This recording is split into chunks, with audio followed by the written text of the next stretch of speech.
अगे लालू जादो डरलौ ना तेजस्वी न डरलौगे त की करता बोल अब यार जेडी पार्टी अकेले लड़कौगे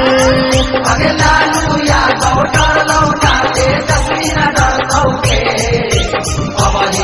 लड़तेरा छौरी अकेले लड़कौगे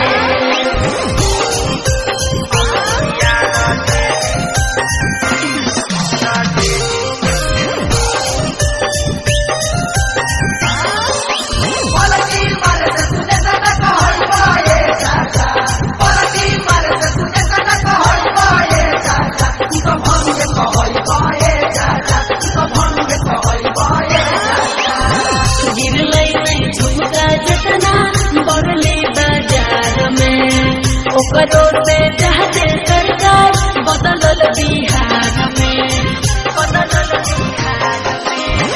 राजद पार्टी हकौ सबसे बढ़िया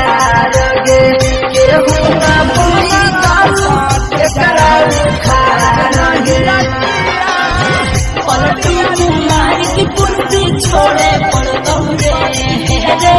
पलटू